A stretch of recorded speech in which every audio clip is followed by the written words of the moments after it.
everyone, and welcome to today's show, the Beautifully Bruised and CPS show.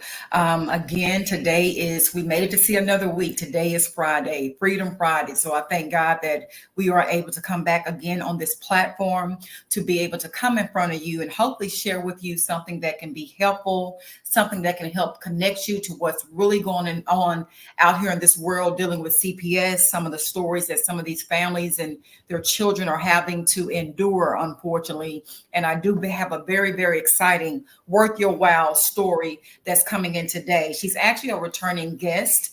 And I want to say, Brittany, welcome to the show. Thank you for joining us. And thank you for our listening audience for listening today. Yeah, I thank you for having me. Absolutely. I am again, like I said, I've been a victim myself through CPS, and I know personally what it's like, and I know it's something that can change the trajectory of the rest of you and your children's life, because I am a witness of that's what happened to me as well as my child. So again, I just want to go ahead and dive right in. But first and foremost, I thank God, my Lord and Savior, for having us here today to bring these stories forth, to let people know in the world what's going on. Because like I shared with Brittany yesterday, I was always told that a closed mouth don't get fed. And if you don't speak up and share your truth and be transparency, a lot of these stories are just being, unnoticed.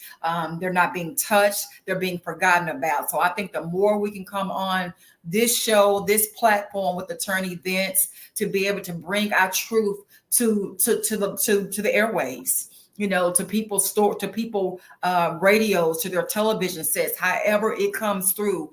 I think it's so important to share your story. So I thank God for people like our producer Grace, someone that helps us to be in position to bring these stories that are really affecting people's lives and children's lives. So again, without getting going right into it today, I would like to go ahead and go right into her story. And like I say with Brittany, can you please just tell us, kind of backtracking from listening audience who wasn't aware of your previous story to bringing us all up to date. And with that being said, the first question I would like to ask you is, have your kids been taken by CPS? Yeah, my children have been gone since December 17th of 2021. Wow. Okay. They've been gone since December of 2021. Okay.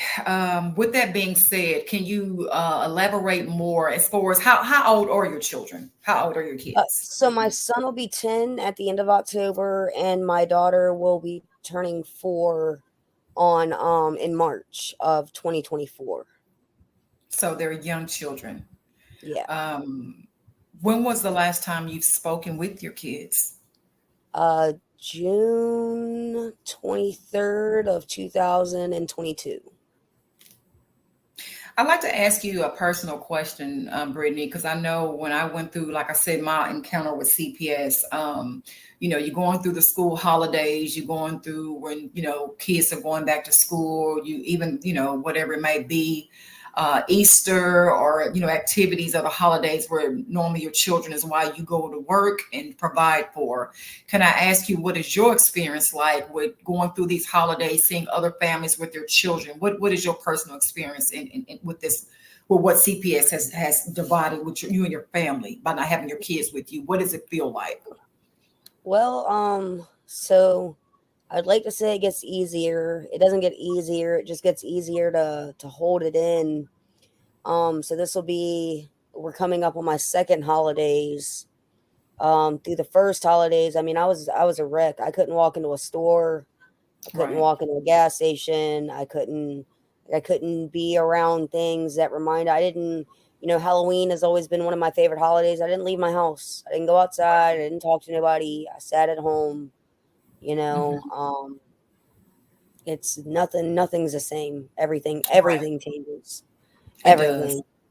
When I they were taken a week before Christmas, and I Wow. remember trying to walk into a store, and even being in public, I would literally just start crying. Like I would start crying and have to turn around and walk out the store. My God. Because it was just so, I mean, obviously Christmas is normally, we all know it's about the children, right?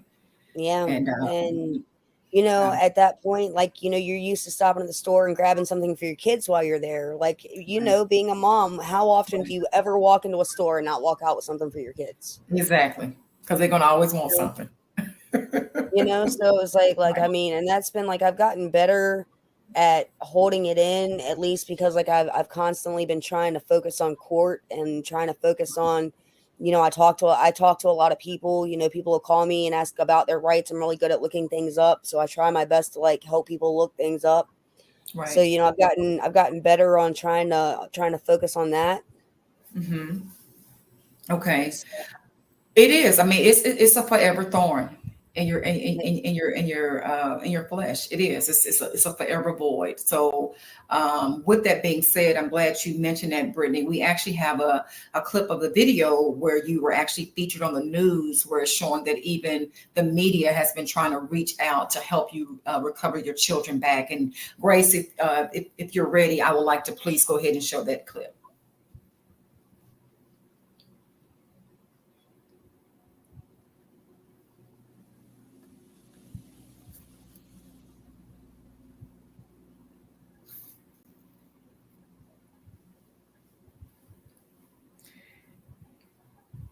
Okay, I'm not sure if Grace is ready. So, but until it is, I can definitely go on to ask, Rarely some straightforward. Investigative reporter Margaret Kavanaugh reveals some of the problems one state agency is working to shed light on.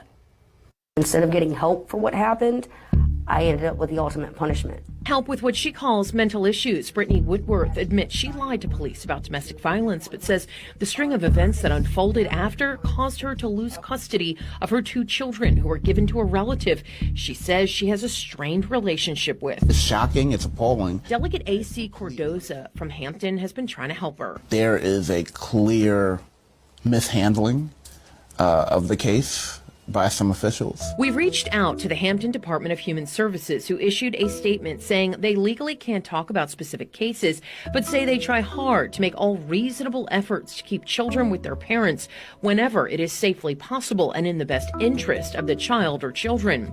When that cannot be achieved, relative placement options may be deemed more suitable, or as a last resort, they say a child may be brought into their custody. The Office of the Children's Ombudsman, an agency created to investigate cases involving children in the system, found issues with how Whitworth's case was handled. The agency gathers and reviews complaints, but has no legal authority to make change. To date, they say they've received about 600 complaints from around the state, identifying potential violations of policies or laws in about 15% of the cases.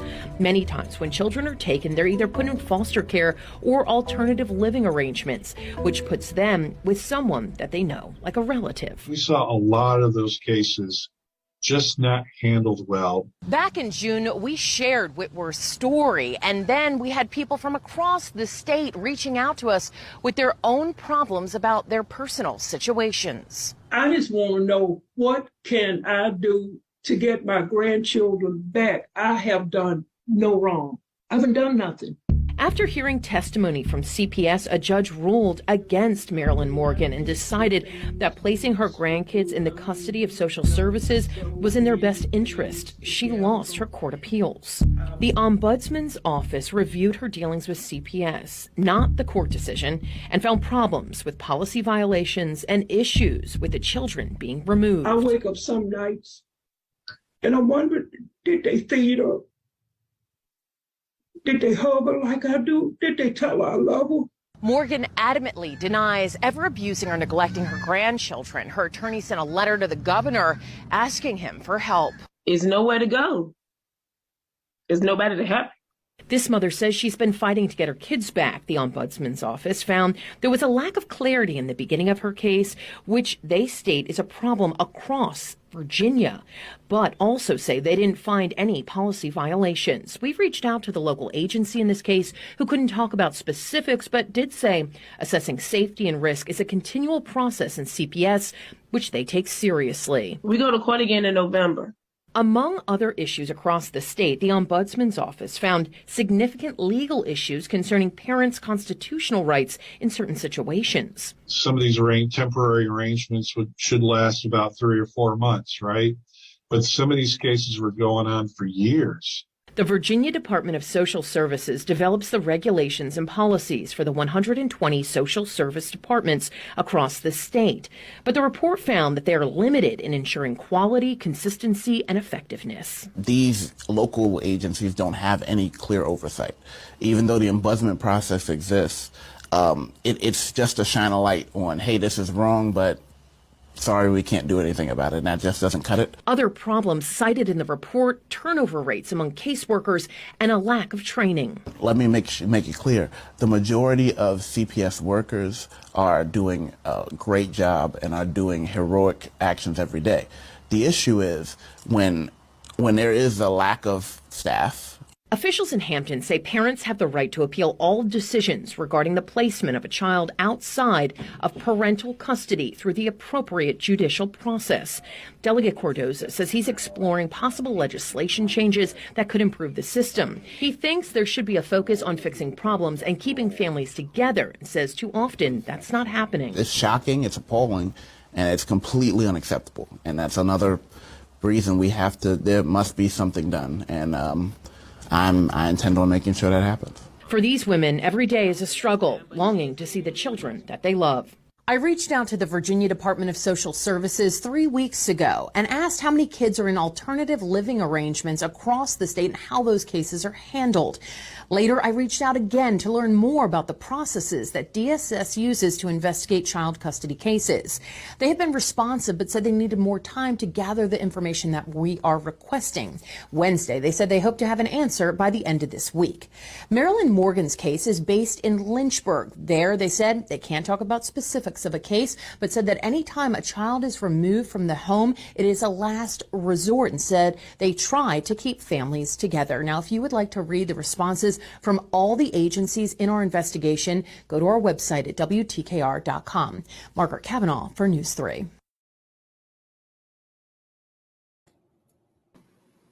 Wow. Thank you so much, Grace, for sharing that clip. I think it provides a lot of information on what this system, this broken, corrupt CPS system, is continuing to get away with. And I thank God that Brittany, your story, along Lord knows thousands of others didn't even get that opportunity, but you was able to share your story to hopefully, bring people in to see how Black this whole of CPS and corrupt they really are, and what change is needed quickly to help you be able to recover back with your life, with getting your children back home. And with that being said, Brittany, can you tell me, have your parental rights, have they been terminated? No. They did they did what they like to refer to as shadow foster care. Can you explain to the listening audience what that is? So shadow foster care is where they take the children from you and they place them with like a family member or a kinship placement or like a fictive kin. And because they're technically with a relative, they're not actually in foster care. Like, it's not the same as being in foster care. They're Right. in the system, but they're not in the system. Right. And a lot of times that results in a custody transfer, like through the courts. But so, for instance, where I live, okay, because the children were originally taken through an emergency removal order through the foster care system, even though it's not foster care, it still stays in the exact same foster care side of court. Wow. Okay, so literally they're with family or friends. Well, see, that's where this issue comes in. And it's one of those things where there is no black and white across the board, because you might have a family where a kinship placement or a family placement is absolutely the best option to keep the kids in family. The whole family's working together. Everything's good. But then you have situations like mine where it's vindictive kin that has placed the calls into CPS that end up with your children. God. I never thought about it like that, because that happens too. Wow. Most commonly, a lot of calls like that comes from a family member, a friend getting mad. You've got schools, different mandated reporters. But I mean, a lot of calls that come in, people get mad and pick up the phone. I mean, it's sad, but unfortunately, it's true. It's very true. And actually, they, like you just said, I've actually, oh my God, I had a show not too long ago where here in Texas that they seen that there was being so much done. So where, like you say, people who don't like you for whatever reason or have something against you personally or in their feelings or being petty, however you want to word it, they will use CPS as a weapon against you, right? Right. But thank God here recently, one of the government agencies, since it's been such an epidemic, that they're realizing, hey, a lot of these parents, it's nothing they're doing wrong. It's just they're just mad at the parents for whatever reasons, and they're using CPS, which is a government system that money is being utilized, that you're wasting tax dollars for you and your feelings. So now they're getting it where if they find out evidence justified that you didn't have a substantial reason to call CPS on whatever parent, that you can go to jail behind it. That You would know, but that needs to be implemented like everywhere. I mean, absolutely. Absolutely. I agree with you. that And is maybe, definitely a step in the right direction because like yes, there just like it was like in the news, I mean, there is no accountability anywhere. You know, right. along my journey of this, I've talked I've tried to make points of contact, and the amount of information that you find out that like the states know, when I spoke to the state program director here in Virginia, I guess that's what they call her, somewhere in the governor's office. Hmm. This woman went on to admit to me, oh, I don't want to take it to that level, but this is a systematic problem. And it's not just a problem here in Virginia, it's a problem all across the country. But Absolutely. the way that the systems are designed, and it's a two-part system because you have CPS administratively doing what they're doing on their side. And Right. once they draw those courts in, well, CPS, once they've convinced the judge, Hmm.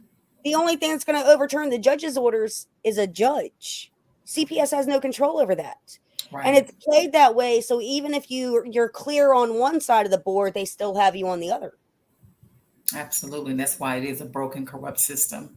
It really is. And bringing up like so many stories that don't get heard, it's because when you try to call and you try to discuss CPS with like the news or regular news stations, they automatically assume that you're just an angry person, that and it's a custody dispute or a custody case or something along those lines, and the news doesn't want to get involved in a custody case. And Correct. a lot of times, often people don't know their rights ahead of time in order to get and have actual evidence of all of the different frauds and the perjuries and things. Those times are changing thanks to cell Absolutely. phones, Hmm. cell Yes, the phones and social cameras. media. Right. That's that we're getting but we're still not there. It's still happening every day that somebody doesn't know that they can record, that somebody doesn't know they don't have to open the door, that Just said, somebody doesn't know these things and they get tricked right into the fall line of the CPS system. absolutely. You just hit the hammer on the nail, Brittany. A lot of people don't know their rights. And that's like you just said, how a lot of people, because to me, what my experience was, like if the sooner you can get out of the vicious cycle with them, the better off you'll be. Because even the cycle is so crazy where the longer you stay in it, you could be doing everything they ask you to do as far as your, what is it, your service plans or, whatever and it might not even be something that, like I said, I just give this one small example. I've never done drugs in my life, but I had to consistently take drug tests. I had to consistently do drug tests. But it's just like if you don't abide to whatever their, whatever courses or classes or services they ask you to take, and the longer it's delayed, the longer your children are in there where they can actually be adopted out. So it's And sick that's to me that it's on a time clock even. and that's how, but that's also how they lord that power over you when they Yes. don't even technically have the right to. And then the other aspect that you have is when you do, like if you're already dragged into the system and you start standing up for your rights, they start trying to punish you for standing They'll up for your rights. retaliate. Yes, they can. They will try that. That's why I say it depends on your caseworker because I have seen good and I have seen bad. And unfortunately, I had a bad one. I did, but So go ahead.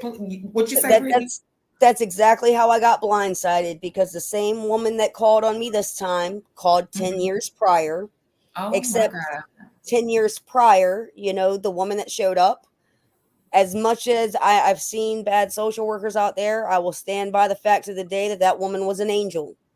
Wow. She was the epitome of what a social worker was supposed to be. It wasn't, you're going to jump through every hoop I tell you to. It's my Right, right. job's a social worker. I'm going to jump through every hoop that I know I can in my That's the way department it's to try to supposed to help you. be. Right. That Okay. part.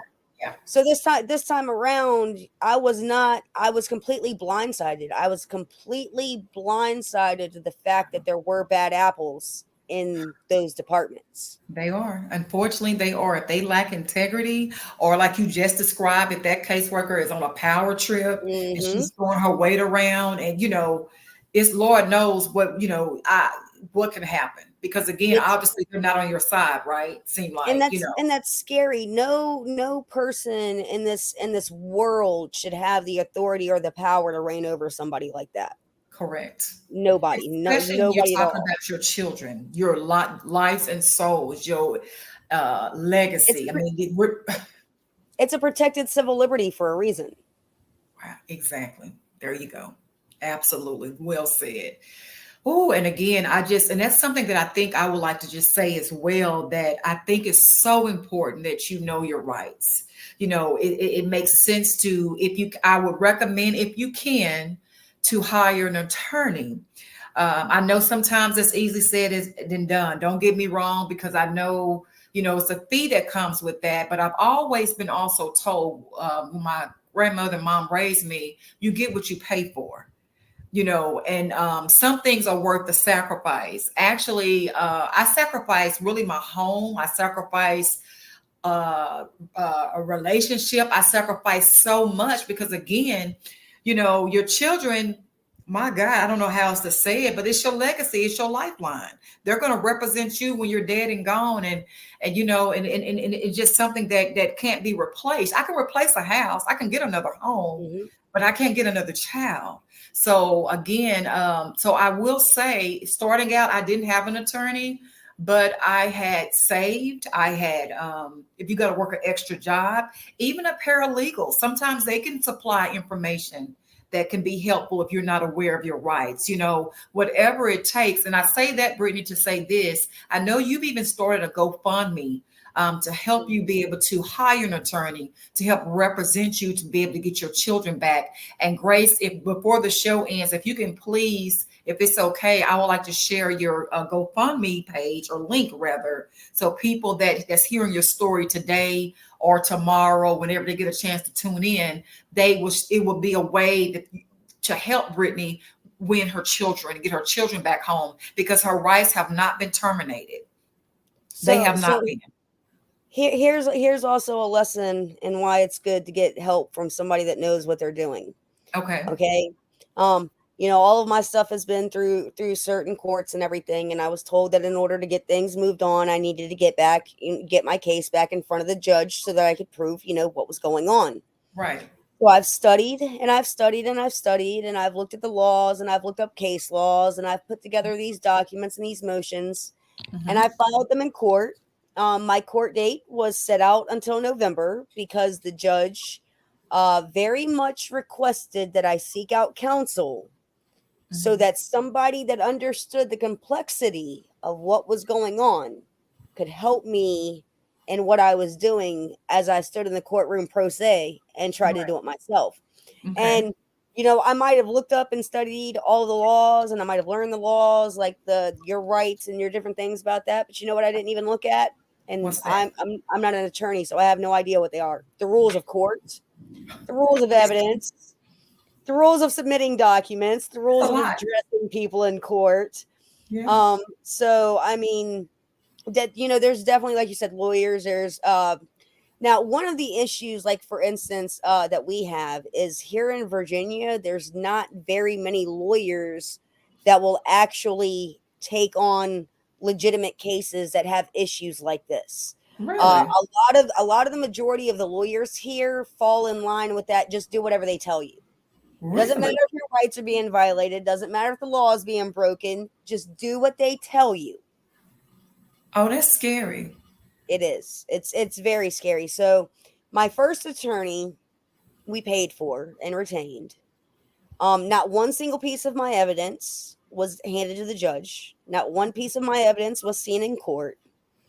After using up all of my funds that had been paid and stuff in 2 court hearings, she tried to charge me more money.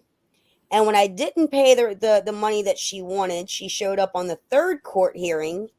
And literally, I had sent over a stack of evidence like this. And she showed up with a little file folder that was about this big. Wow. And said a couple of statements, waved a couple of papers around, and my case ended.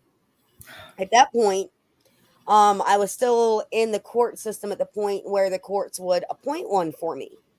It took me 2.5 months of going around with the circuit court clerks who told me that circuit court couldn't appoint an attorney. The ombudsman, who you saw in the video, their office actually provided me with the legal codes for Virginia that stated they had to give me an attorney for the case. Wow. That attorney instructed me that my evidence wasn't allowed to be submitted, even though it was. So I've been through 4 court hearings in front of 2 judges, and not a single judge has ever seen a piece of evidence. Brittany, this sounds like a show on Lifetime. I'm so serious. I mean, this is madness. This is pure madness. It's almost like they almost don't want you to get your kids back. And that's why I say it's connected to money, power, and politics. So get this. Throughout the course of that, Wow. CPS founded me. You know how they do their CPS findings? Mm-hmm.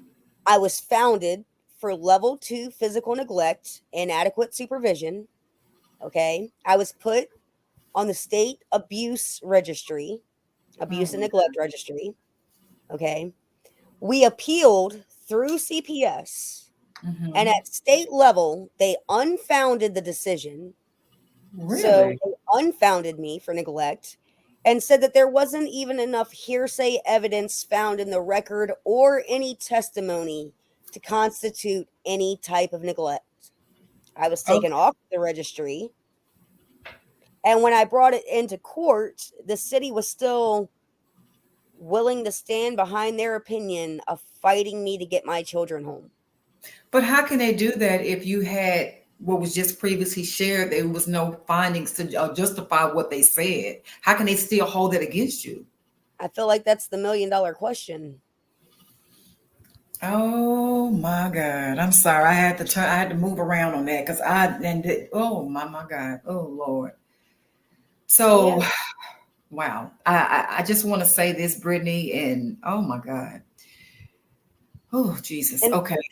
And that's separate from the ombudsman's report. You know, that's another stigma that I feel like a lot of people have. A lot of people have this stigma that CPS gives families all of these chances and all of these services and all of these different things to help keep families together. The very first finding of my ombudsman's report was that not a single service was offered to my family to prevent the removal of my children. Brittany, I honestly don't see how you shouldn't be able to get your kids back. I honestly don't see why they hadn't been back already a long time ago. Right now, there's so many holes in your story. Right now, I feel like because it needs to be in front of a judge, that's kind of where my dilemma is I need somebody that has the legal eyes that I don't have to look over this evidence, to look over this case, and to either show me how or to present it to the judge correctly so that he sees what unfolded here. Right, absolutely. Because it's a lot of holes in the story. Yes, absolutely. Yeah, because at this point, like I tell people, it's not even my word against theirs. It's the state word against theirs. That's what it sounds like. And can I ask you this? This is something that just crossed my mind. Do you have an option where you can transfer your case to a different court, to a different location? I think that if you're like able to prove some type of a bias or something like that, you could. That would have to be more with the judge. And I'm going to say that honestly, like I know that a lot of people have issues with judges and different things like that in their cases. But I think that the major issue in my case is the fact that none of the actual evidence was ever shown to the judge. So as far as the judge knows, he's never seen anything. All he knows is what CPS has told him. And my 2 attorneys that didn't really do anything. But to me, that seemed like it is bias because they do have information no one is looking into. So that's why there's actually an appeal that I had filed that's still sitting at the 3 panel judges of Virginia, because they got about an 8-month backup log Oh on my God. giving dates for appeals. And the entire briefing that was submitted by that appointed attorney is basically, how do we have a case sitting here with no evidence? That's what I'm saying. Exactly. There's none. There's none anywhere. The only evidence that was on there was the emergency removal order that they put into place, which, I now have video recordings showing that that was perjured information, Right. that the information in it was inaccurate and incorrect. I mean, this is recorded information from the state, and I it's just saw like, that. And to me, that's evidence in itself. But I'm listening. Go on, please. but it's crazy. But that's why they run those 2-part systems like that together. Right. Because even though CPS now says I didn't abuse my kids, well, they've already convinced the judge that I did. Right. It's like a double-ended sword. It I can't beat absolutely you this is. way. I beat you the other way. Yeah. Mm-hmm. Wow. Wow. Do you know if there is, like earlier I was mentioning here in Texas, like they give you a certain amount of time that's allowed it that you have to complete whatever it is, like I say, your caseworker, your services have for you to do. If you don't do it, I think it might be 12 months or a year here in Texas. It's a very short time span to God to have a time. Because what they did to me doing the shadow foster care, I was never offered a case plan. I was never offered a reunification plan. I was never offered any services. My children were involuntarily coerced into respite for 21 days. On day 21, they moved for an emergency removal order. The very first court date was January 7th of 2022. The very last court date was February 28th of 2022. Wow. It was open and shut. So they didn't give any other type of options whatsoever. None. Wow. Let me ask you. The ombudsman concluded the report in saying that there were no options or remedies granted on how to return the children. None. So it's like they weren't even planning to return them. If they don't give you some type of, once you complete this or do this, and then, you can be reunified. So it was nothing of that extent. Nothing at all. Wow. And and the crazier thing is they gave me that in writing. They literally wrote out, we do not have to offer you these services because your children are not in foster care, is what they said. With that being said, Brittany, you might have already answered this question, but did they say anything about, as far as by your rights, thank God, have not been terminated, but did they'll say anything like it can be done if nothing is done with your case in 4 years? Was there any type of disclaimers or anything like that? So how do you know what the time my frame is? understanding is the way that they did that because they transferred custody. At some later point, you can refile custody, but refiling custody in my state means you're proving a change in circumstance. So what my confusion is right now is okay, so the circumstances that you took my children were already proven to be untrue. So what circumstances are supposed to be changed? Correct. Right. Yeah. I will say this, Brittany. I know when I first started out, I had no idea the Pandora box that was open dealing with CPS. And I thought that, okay, I can pretty much comprehend pretty decently. I can handle this myself until, like you said, you get in there and it's all kind of different state laws and different things that you have to prove your case and continuation of even more information. So I said, okay, this is outside my pay grade. I had enough sense to realize I was in over my head. Went through 5 attorneys, but I must say, and some of them was the ones, like you say, the courts assign you. I think it's pro bono or something like that. But from my experience, it seemed like they were all in with the court system. And I could watch. What'd you say, Brittany? The buddy system. The buddy system, exactly. So I was looking in court. I'm like, okay, wait a minute. It's almost as if they were going to have lunch once the hearing was over Absolutely. that day. So I'm like, oh, no, Absolutely. no, no, no. This is not going to work. And I'm looking at the body language as well as listening to the information they're not providing correctly. And I even had one of the attorneys tell me, pro bono attorneys tell me, well, worst case scenario, if your child is adopted out, then you can go see them anytime. I immediately got another attorney. Because if that is your mind frame, that's obviously telling me you're not going to work to get to reunite me back with my child. Yeah. So with that being said, it took 5 attorneys, but the last attorney I must share, I do believe what helped to change the trajectory of my story dealing with CPS, she was an attorney that was extremely aggressive. Not only aggressive, but she knew the CPS laws. And knowledge is power. Oh And yeah. once you know what somebody else know, they can't tell you anything. So she had that, like, oh my God. And she even had information that I wasn't even aware of that she presented to the judge. And once the judge heard it, the CPS had to backpedal. So again, I do know CPS obviously does not always operate out of integrity. If it's a caseworker that's petty, it's personal, they're on a power trip, they're normally are not the ones that's going to really try to fight to get your kids back. They might try to keep you unfortunately separated from each other. Why? Because money, power, and politics. So I'm sorry. It just took me back to being in that courtroom that day, and there was a horror that I have never experienced in my life. I'm someone, I have buried a mom, my father, a brother. Been through a lot of horror in life. I'm not going to lie. I've been through it, but CPS has a different sting. It's a different pain. And it doesn't. It leaves so much different post-traumatic stress from it and different things like, Oh God, yes. and nothing is ever the same once you deal with that age. Nothing at all. Nothing Not a is- knock at the door, not a phone call, not the way somebody looked at you while you were out with your children. It creates a sense of unsafety. I mean, It like, does. of not being safe. And then it's like most of the time they show up with the police. So who do you call? Who do you Who do you call to save you and your family from what it is that they do? Who do you call? Who do you call? Because we normally have to go to the government or the state for protection. And a lot of times too, Brittany, I'm so glad you mentioned that because I wished I would have known this at the time I had my encounter with CPS. But I've had paralegals and a lot of quality of women and men like a woman like yourself that have came on the show.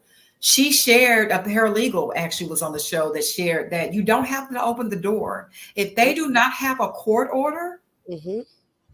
a warrant, a court order where the judge has But signed see, off on it.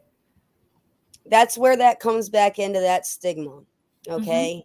And I want to, this is something that needs to be doubly expressed. Please. That idea that if you ask for a lawyer or you say no makes you guilty of something is Wow. wrong. That is not wrong.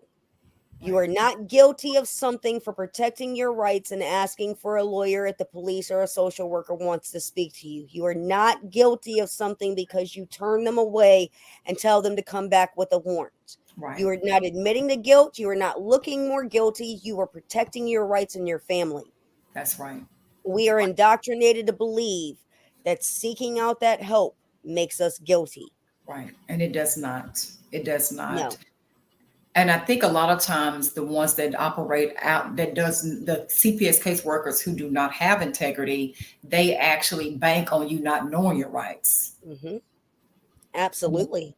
They do. They truly do. And I think, again, that's why I say it's important to read up, go to legal aid or wherever your state have access to these libraries or calling. Because sometimes there are free legal aid systems. But again, like I said, I know you get what you pay for. And sometimes just because it's free does not mean that it's effective. The attorney may Right. not be as effective. And So see, that's another reason I love these shows, because it's helped breaking that stigma that these people are always right and that you must have done something to deserve this. Because the more people that come out and Right. explain what's really going on, like, and people aren't just explaining, people are recording it now. They Yeah. are recording it and they are Thank showing God. what's happening. Yes. And the more eyes that get woke up, the less power they're going to have. Absolutely. That, and you know what? You said it perfectly, Brittany. By exposing these people on these shows, bringing these stories to the forefront, like you say, having your camera, your phone. I've seen a recent video where a lady, they were trying to kidnap a baby at the hospital. And I mean, from the jump, they're trying to kidnap these children. So, and they had them on camera. And I noticed that when they pressed that play button, that record light came on, they were not as quick to say certain things, because they were being recorded. And she told them, I am going to present this to the news. So, Yeah. so again, they can't easily get away with things like they once did because no one knew about it. It was done behind the table. So again, I thank you so much, Brittany, for coming on and sharing your story today. I would like to also ask you, what is it, before we wrap up today, what is it that you would like to see done, or what do you think that's needed that will help you get your kids back home with you where they belong? Right now, the main thing is to try to get an attorney or some type of like a paralegal or somebody that knows how to look at evidence and what motions or whatever it is that needs to be done correctly with what I have. We go back to court in November. The November. judge Okay. wanted me to have tried to have counsel or at least spoken with representation by then to kind of straighten out the web that is the case. I've done the majority of getting all of the evidence and everything, but again, I'm not a lawyer. I don't know the court lingo. I don't know the court motions. I don't know what this fraud is or what that fraud is. I focused mainly on, hey, this is parental rights laws. This is, children's laws. This is family laws. Right. And now I'm at a point that I need help in the actual courtroom. Correct. Yes. And I do know that is, to me, it's mandatory.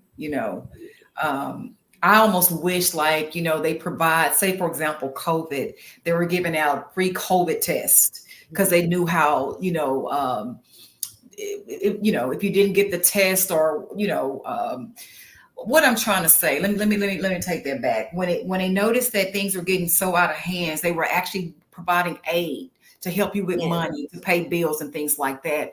I wish that same thing would apply for children in the CPS system. Give people adequate help, not just somebody that's just going to be a front for you. It's interesting though, if you go back and you look at all the changes of the Families First Act in 2018, Mm-hmm. there is actually money that is supposed to be allotted for that. And Really? it's either Kansas or Arkansas is now one of the first states to actually request funding from the government for Really? programs directed at putting children and their families, keeping them together. Wow. They drafted a plan for it in 2020, Mm-hmm. and they followed a group home foster care. Now, granted, this group home, like foster care setting, it already had a pretty high reunification rate. It was somewhere between like 76 or like 84% reunification rate, like was Uh-huh. already there. Uh-huh. When they implemented these funds into that program that they were following, it Mm-hmm. rose to a 99% reunification rate. Really? Yes. That speaks volume. Mm-hmm. Yeah, a lot of people don't realize that there were changes made into that funding, and a lot of those changes that were made, it's another thing that people don't know, was meant to help aid the families to get the funding. But if your state's not participating, your state's not drafting the plans, it's just still funneling right back into CPS and the agencies. I have never ever heard of that before. So you saying even with that type of assistance, which I think needs to be in every state, that Mm-hmm. children were reunified back with the families because of that aid. Yep. Most of CPS cases start from some sort of neglect based on poverty. People Right. don't realize that. Right. And it's crazy because we'll take a family that didn't have running water, and then we'll pay a different family to take care of that child. Yeah. The money you paid that other family could have went into that natural family, Natural and family, right. Absolutely. you could have helped aid the way to keep them together. Correct. And you wouldn't have caused all that stress, Trauma and yes. yes, for the children and as well as the parents. And I've never understood that. I had a lady that worked personally for CPS. She would be the supervisor of the visits. And she told me one of her clients, the reason why the child was removed because the parents got behind on the electric bill. They ran short of the money, but instead of helping them pay the bill, they permanently removed the child from the home over Yeah. a light bill. It's crazy. It's absolutely crazy. And then that's, it's hard again to fight that stigma. Oh, well, then you should have been doing better. But I'm sorry, I don't support ableism. Not everybody has access to the same things or the same abilities, or you know what I'm saying? Like there's circumstances, nothing like that is Life, Brittany. Yeah, that's life. That's like, for example, my mom had cancer 3 different times.